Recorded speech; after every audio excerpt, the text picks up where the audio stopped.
Hello, hello! Je vais revenir hier un petit peu sur le sujet d'hier qui parlait des états de survie et de comment on se comporte quand on est en survie. Ça va être un petit peu lié à ça, c'est parti.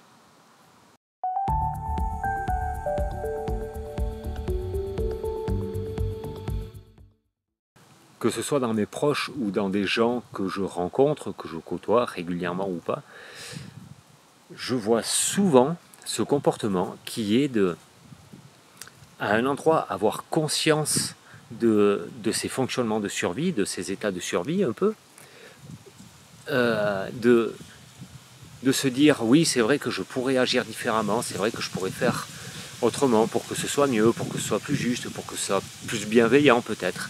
Et en même temps, il y a ce paradoxe qui fait que c'est difficile vraiment d'aller au fond de ça, mais même pas d'aller au fond, juste parfois de le toucher. Et ça fait plus dans la réaction switcher le mental et faire dire à la personne oui, mais de toute façon je suis comme ça, j'ai toujours été comme ça et ça restera comme ça. Ça c'est une façon de faire et de penser. Lié à ça, il y a aussi cet autre fonctionnement comme ça qui est de se donner des excuses un petit peu. Ouais, mais j'ai fait ça parce que j'étais stressé. Et mais parce que la situation était comme ça, parce que je vis ça en ce moment, parce que voilà. Et c'est vraiment se trouver des excuses de chaque situation que la personne agit et qu'elle aimerait agir différemment. Excusez-moi, c'est un peu décousu, j'ai un peu du mal à trouver mes mots, mais ça vient un peu au fur et à mesure comme ça. Parce que c'est extrêmement complexe en fait comme situation. D'un côté, on s'aperçoit de la situation, on voit bien qu'on n'agit pas comme il faut, comme on veut. Et d'un autre côté, on va se trouver des excuses et on va nous-mêmes s'excuser, se justifier et se convaincre que on ne pouvait pas faire autrement.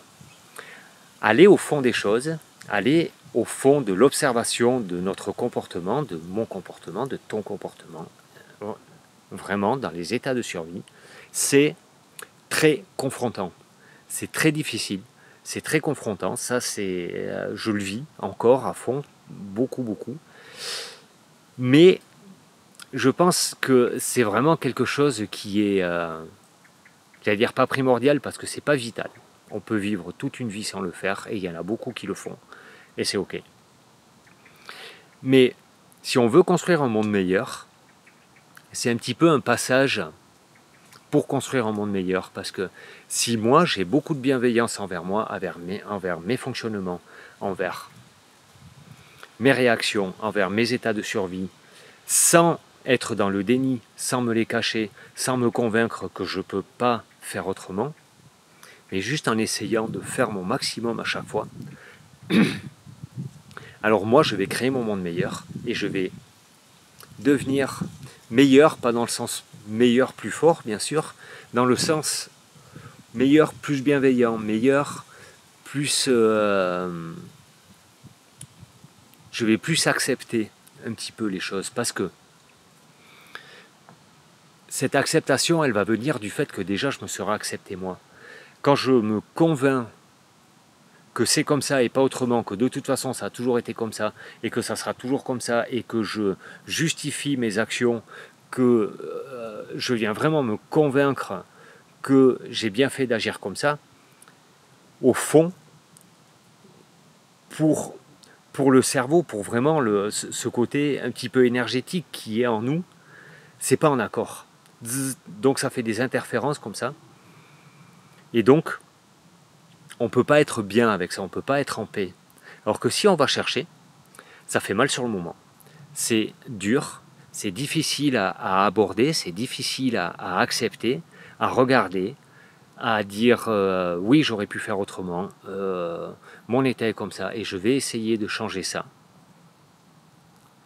C'est dur sur le moment, mais et je l'ai testé, je vous promets que ça emmène au fur et à mesure, petit à petit, à vraiment un état de plus en plus tranquille. Moi, je dis pas que j'ai plus des moments où je suis agacé, des moments où je suis stressé, des moments où j'ai peur, des moments où je suis confronté, des moments où ça vient me chercher, des gens qui m'énervent. J'ai encore tout ça, bien sûr. Et ça, je pense que j'aurai toute ma vie. C'est juste qu'est-ce que je vais faire de cet état-là? Qu'est-ce que je vais en faire? À partir du moment où il est là, avec tout ce chemin-là, je vais pouvoir le reconnaître, l'accepter, l'accueillir et, au fur et à mesure, acquérir des outils pour savoir quoi en faire et pour savoir comment réagir au mieux face à ces moments-là. C'est douloureux, c'est très douloureux, c'est très compliqué, c'est très complexe en plus parce que lui, le mental, il va vouloir nous protéger de tout ça. Donc, souvent, moi je croise beaucoup de personnes qui ont l'impression de faire, mais en fin de compte, qui se trouvent encore des excuses. À partir du moment où on dit oui, mais, ces mots-là, ça veut dire qu'on se trouve des excuses et qu'on n'est pas dans le juste et dans la profondeur.